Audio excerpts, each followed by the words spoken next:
নমস্কার বন্ধুরা, আমি সোমা। গোপালের হেসেল চ্যানেলে আপনাদের সবাইকে স্বাগত।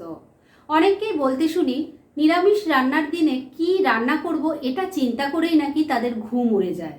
তাদের উদ্দেশ্যে বলি, একটুও চিন্তা না করে গোপালের হেসেল চ্যানেলটাকে কিন্তু ভরসা করতে পারেন। কেননা এই চ্যানেলে প্রত্যেক দিন আমি দুর্দান্ত স্বাদের সব নিরামিষ রেসিপি শেয়ার করি, যার আজকেও কিন্তু অন্যথা হয়নি। আজকেও নিয়ে এসেছি চটজলদি দারুণ টেস্টি একটি রেসিপি, যা ভাত রুটি দুটোর সাথে খেতে খুব ভালো লাগবে। তাই চলুন সময় নষ্ট না করে রান্নাটা করে ফেলি। আজকে প্রোটিনে সমৃদ্ধ এই ফাটাফাটি টেস্টের রান্নাটা করার জন্য কড়াইয়ে বেশ খানিকটা জল নিয়ে গরম করে নিয়েছি। এর মধ্যে এবার অল্প নুন দিয়ে দিলাম। এবার এর মধ্যে দিয়ে দেব একটুখানি সয়াবিন। আমি এখানে 1 কাপ পরিমাণ সয়াবিন নিয়েছি, আপনারা নিজেদের প্রয়োজন অনুযায়ী দেবেন। সয়াবিনটা এবার বয়েল করে নেব, সেজন্যে ঢাকা দিয়ে 3-4 মিনিট সেদ্ধ হওয়ার জন্য রেখে দিলাম। মিনিট 3 সময় নিয়ে সয়াবিনটা ঢাকা দিয়ে বয়েল করে নিয়েছি। দেখুন এগুলো এখন সাইজে অনেক বড় হয়ে গেছে, তার মানে এটা ভালো মতো সেদ্ধ হয়ে গেছে। এবার গ্যাসটা বন্ধ করে দিলাম। এবার প্রথমে এই সয়াবিনগুলোকে গরম জল থেকে আমি তুলে নেব, তারপর ঠান্ডা জলে দুবার ভালো করে ধুয়ে নিয়ে খুব ভালো করে 2 হাতে চেপে চেপে সয়াবিন থেকে জলটা বার করে দিয়ে তারপর নেক্সট স্টেপের দিকে এগোচ্ছি। সেদ্ধ করা সয়াবিনের থেকে গরম জলটা ফেলে দিয়ে তারপর খুব ভালো করে ধুয়ে নিয়ে 2 হাত দিয়ে চেপে চেপে সয়া চাংস থেকে জলটা বার করে দিয়েছি। এবার এটা বেটে নেব, সেজন্য মিক্সির জারের মধ্যে দিয়ে দিচ্ছি। সেদ্ধ করা সমস্ত সয়াবিনটা মিক্সির জারের মধ্যে দিয়ে দিয়েছি। এবার এটাকে বেটে নেব। আর এটা বাটার সময় কিন্তু বন্ধুরা কোনো রকম জলের ব্যবহার করা যাবে না, আর এটা একদম স্মুথ পেস্ট করারও কোনো দরকার নেই। একটু দানা দানা থাকলেই খেতে বেশি ভালো লাগবে। তাহলে সেরমভাবে বেটে নিয়ে ফিরে আসছি। সেদ্ধ করা সয়াবিনটা দেখুন ভালো করে বেটে নিয়েছি। এবার একটা আলাদা পাত্রে এটা সরিয়ে রেখে দিচ্ছি। সেদ্ধ করা সয়াবিনটা তো বেটে রেখে দিয়েছি। এবার এই রান্নার জন্য আরেকটা জিনিস লাগবে, সেটা হলো ছোলার ডাল। আমি এখানে 1/2 কাপ পরিমাণ ছোলার ডাল নিয়েছি, আর এটা ঘন্টা 2 গরম জলে ভিজিয়ে রেখেছিলাম। এবার এটাকেও বেটে নিতে হবে, সেজন্য মিক্সি জারের মধ্যে পুরো ডালটা দিয়ে দিয়েছি। আর এর সাথে দিয়ে দিচ্ছি ছোট ছোট 4 টুকরো আদা, দিয়ে দিচ্ছি 2টো কাঁচা লঙ্কা, এর সাথেই সামান্য একটু জল দিয়ে দিলাম।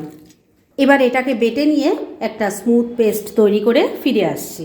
ছোলার ডালটাও আদা কাঁচা লঙ্কা দিয়ে ভালো করে বেটে নিয়েছি। আর এবার মূল রান্না শুরু করব, সেজন্য কড়াইয়ে অল্প সরষের তেল দিয়ে গরম করে নিয়েছি। এর মধ্যে প্রথমেই দিয়ে দিলাম অল্প গোটা জিরে, দিয়ে দিচ্ছি সামান্য একটু হিং।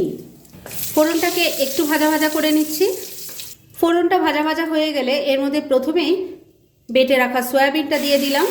ফ্লেমটাকে মিডিয়ামে রেখে সয়াবিনটাকে আগে তেলের সাথে ভালো করে মিশিয়ে একটু ভাজা ভাজা করে নিচ্ছি। বন্ধুরা, আপনারা আমার রেসিপি দেখার সাথে সাথে আমার ফেসবুক পেজ গোপালের হেসেল, তাতেও ভিজিট করতে পারেন। ডেসক্রিপশন বক্সে লিংক দেওয়া আছে। মিনিট খানেক সময় নিয়ে সয়াবিন বাটাটাকে তেলের সাথে মিশিয়ে একটু ভাজা ভাজা করে নিলাম। এবার এর মধ্যে ছোলার ডাল বাটাটা দিয়ে দিলাম। এর সাথেই এর মধ্যে দিয়ে দিচ্ছি অল্প হলুদের গুঁড়ো, 1/2 চামচ দিয়ে দিলাম জিরের গুঁড়ো, স্বাদ মতো নুন দিয়ে দিচ্ছি অল্প কয়েকটা দানা চিনি।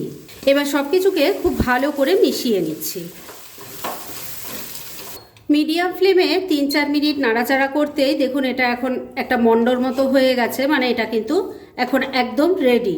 এবার গ্যাসটা বন্ধ করে দিলাম, আর এটাকে একটা অয়েল ব্রাশ করা থালার ওপর নামিয়ে নিচ্ছি। মিক্সারটাকে অয়েল ব্রাশ করা থালার ওপর নামিয়ে নিয়েছি। এবার এটাকে একটু হালকা গরম থাকতে থাকতে ভালো করে সেট করে নিতে হবে। আমি হাত দিয়ে করছি, তবে আপনাদের অসুবিধা হলে স্প্যাচুলা বা যে কোনো ছোটো বাটি দিয়েও এটা করে নিতে পারেন। মিক্সারটাকে ভালো করে সেট করে নিয়েছি। এবার এটাকে কেটে নেব, আর কেটে নেওয়ার জন্য ছুরি ব্যবহার করছি। ছুরির মধ্যেও কিন্তু একটু তেল লাগিয়ে নিয়েছি, তাহলে এটা আর কাটতে কোনো রকম অসুবিধা হবে না। সব কটা ধোকা দেখুন কেটে রেডি করে নিয়েছি। এবার এই প্লেটটাকে আমি কিছুক্ষণের জন্য এক সাইডে রেখে দিচ্ছি। এবার একটা বাটি নিয়ে নিয়েছি, এর মধ্যে 2 চামচ আটা দিয়ে দিচ্ছি। আটার মধ্যে অল্প জল দিয়ে দিচ্ছি। ভালো করে মিশিয়ে নিয়ে একটা ঘোল তৈরি করে নিচ্ছি। আমি এটা আটা দিয়ে করছি, আপনারা চাইলে ময়দা দিয়েও করতে পারেন। সমস্ত ধোকাগুলো কেটে তো রেডি করে নিয়েছি। আর এবার কড়াইয়ে সরষের তেল গরম করে নিয়েছি। এবার এই যে আটার ঘোলটা তৈরি করলাম, তার মধ্যে এই একটা করে ধোকার পিস ভালো করে ডিপ করে নিয়ে তারপর এই গরম তেলে ছেড়ে দিচ্ছি। এইভাবে যদি ধোকা ভাজেন তাহলে দেখবেন একটা ধোকাও ভেঙে যাবে না। কেননা অনেক সময় দেখা যায় না যে ধোকা তেলের মধ্যে দেওয়ার পরই ছেড়ে যাচ্ছে, ভেঙে যাচ্ছে। যে ট্রিকটা বলে দিলাম এইভাবে করলে কিন্তু ধোকাগুলো আর ভাঙবে না। যাই হোক, প্রথম ব্যাচের একটা ধোকা তো দিয়ে দিয়েছি ভাজার জন্য। এটাকে এবার মিডিয়াম ফ্লেমে রেখে উল্টে পাল্টে লাল লাল করে ভেজে নিচ্ছি। সব কটা ধোকা দেখুন আমি এক এক করে ভেজে তুলে নিয়েছি। আর এবার কড়াইয়ে যতটুকু তেল আছে তার মধ্যে দিয়ে দিচ্ছি অল্প গোটা জিরে, দিয়ে দিচ্ছি একটা তেজপাতা, একটা শুকনো লঙ্কা, এর সাথেই যাচ্ছে গোটা গরম মশলা, যার মধ্যে আছে 2-3টে এলাচ, 2-3টে লবঙ্গ আর একটা ছোট দারচিনি। অল্প একটু চিনিও দিয়ে দিলাম। চিনিটা দিলাম এই কারণেই, যতক্ষণে ফোড়নটা ভাজা ভাজা হবে ততক্ষণে চিনিটাও ক্যারামেল হয়ে যাবে আর এতে রান্নার কালারটাও ভালো আসবে। ফোড়নটা ভাজা ভাজা হয়ে গেছে, চিনিটাও ক্যারামেল হয়ে গেছে। এবার এর মধ্যে একটু বড় বড় টুকরো করে কেটে রাখা আলু দিয়ে দিলাম। এবার এই আলুর টুকরোগুলোকে ভাজা ভাজা করে নিচ্ছি। আপনারা চাইলে আলাদা করেও আলুর টুকরো ভেজে নিতে পারেন, তবে এইভাবে একসাথে ভাজলেও কোনো রকম অসুবিধা হবে না। আলুর টুকরোগুলো ভাজা ভাজা হয়ে গেছে। এবার এর মধ্যে কিছু মশলা দেব। প্রথমেই দিয়ে দিচ্ছি আদা, টমেটো আর কাঁচা লঙ্কার পেস্ট, দিয়ে দিচ্ছি অল্প হলুদের গুঁড়ো, 1 চামচ ধনের গুঁড়ো দিয়ে দিলাম, 1 চামচ জিরের গুঁড়ো দিয়ে দিলাম, দিয়ে দিচ্ছি অল্প কাশ্মীরি মির্চ পাউডার, অল্প গরম মশলার গুঁড়োও দিয়ে দিলাম, স্বাদ মতো নুন দিয়ে দিলাম, এর সাথেই অল্প চিনিও দিয়ে দিলাম। এবার সব কিছু ভালো করে মিশিয়ে নিয়ে আলুর সাথে মশলাটাকেও খুব ভালো করে কষিয়ে নিচ্ছি। আলুর সাথে মিশিয়ে নিয়ে মশলাটাকে 2-3 মিনিট সময় নিয়ে খুব ভালো করে কষিয়ে নিয়েছি। এবার গ্রেভির জন্য জল দিয়ে দিচ্ছি। এই রান্নাটায় বন্ধুরা জলটা কিন্তু একটু বেশি পড়বে, কেননা ধোকা অনেকটাই ঝোল টেনে নেবে। ভালো করে মিশিয়ে নিচ্ছি।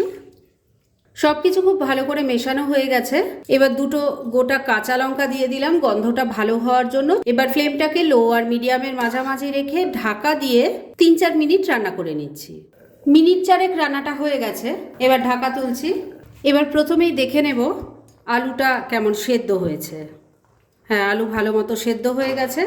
এবার এর মধ্যে ভেজে রাখা ধোকার পিস দিয়ে দেব। তবে ধোকাগুলো দিয়ে কিন্তু খুব বেশি সময় রান্না করা যাবে না। তবে তার আগে এর মধ্যে একটুখানি ঘি দিয়ে দিলাম। আর এবার ধোকার পিসগুলো দিয়ে দিচ্ছি। ধোকা দিয়ে যদি খুব বেশি সময় রান্না করা হয় তাহলে কিন্তু এগুলো ভেঙে যাবে আর খেতেও ভালো লাগবে না। সব কটা ধোকার পিস দিয়ে দিয়েছি। এবার গ্রেভির সাথে ভালো করে মিশিয়ে নিচ্ছি। এবার ফ্লেমটাকে লো আর মিডিয়ামের মাঝামাঝি রেখে মিনিট 2 রান্না করে নিচ্ছি। তবে এবার কিন্তু ঢাকা আর না দিলেও চলবে। মিনিট 2 রান্নাটা করে নিয়েছি। এবার গ্যাসটা বন্ধ করে দিলাম।